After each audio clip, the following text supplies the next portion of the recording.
அந்த கொடிக்கும் அழகு. அதை போலத்தான் இந்த விட்பாவில் நீங்கள் வந்து செயல்பட்டு விட்டால் அந்த பெருமை விட்பாவிற்கு மட்டுமல்ல, அது உங்களுக்கும் தான். இந்த விட்பா எப்படி சொன்னா, நீ குடிசையில் இருந்தாலும் உன்னை அடையாளம் காட்டும்.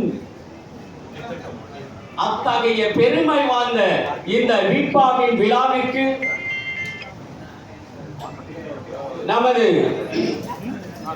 இசை பிரம்மன், இசை பிரம்மன் என்றால் இளையராஜா, அந்த இளையராஜாவின் இதயத்தில் வாழும் சகோதரன் தான் கங்கை அமரன் அவர்கள் இந்த விழாவிற்கு சிறப்பு விருந்தினராக வர இருக்கின்றார். இதற்கு முன்னாடியே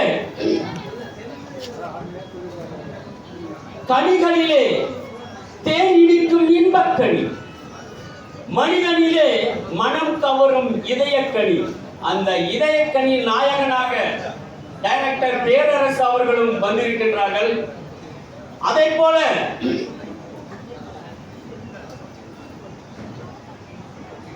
நிலத்தை உழுது பயிராக்கி அறுவடை செய்பவன் உழவன், தான் நினைத்ததை எழுதி உயிராக்கி அழகுபட சொல்பவன் கவிஞன். அந்த வகையிலே நல்ல கவிஞர், நல்ல தமிழறிஞர் ஐயா மும்பை குமரராசன் அவர்களும் இந்த விழாவிற்கு சிறப்பு விருந்தினராக வந்திருக்கின்றார்கள்.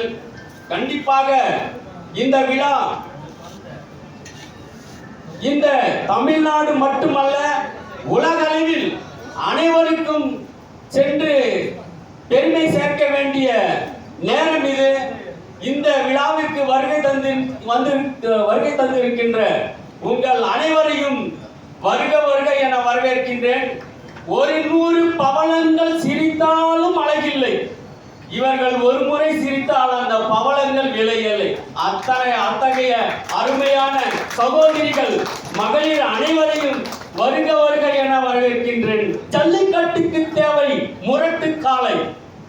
அந்த முரட்டு காளை போல கண்களுக்கு அழகாக ஈரமாக வந்திருக்கும் ஆண்களே, உங்கள் அனைவரையும் வருக வருக என வரவேற்பதில் மிக்க பெருமை அடைகின்றேன்.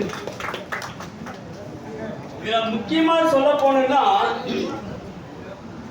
சாதனை இல்லாத மனிதன் சிறகுகள் இல்லாத பறவை போல. சிறகுகள் இல்லைன்னா பறவைக்கே வேலை இல்லை. சாதனை இல்லாத மனிதன் சிறகுகள் இல்லாத பறவை போல. இப்படி நம்மை படித்த பிரம்மனையே நிற்க வைத்து ரசிக்க வைக்கும் தலைவன் என்றால் விட்பாவின் முதல் தலைவர் டைரக்டர் ரஹீம் அவர்கள். அது மட்டுமல்ல, அணியை அணி செய்து அதற்கே உரிய செயல்களை விரைவுபடுத்தி ஒற்றுமையாக செயல்பட்டு வரும் முத்தமிழ் வீரர்கள் விட்பாவின் பொறுப்பாளர் அவர்களையும் வருக வருக என்று வரவேற்கின்றேன்.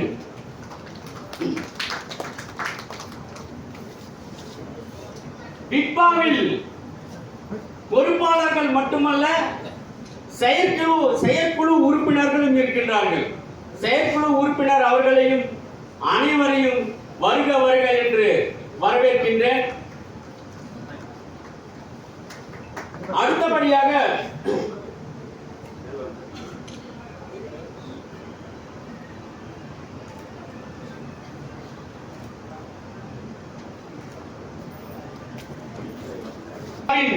நிகழ்ச்சி தொடக்கமாக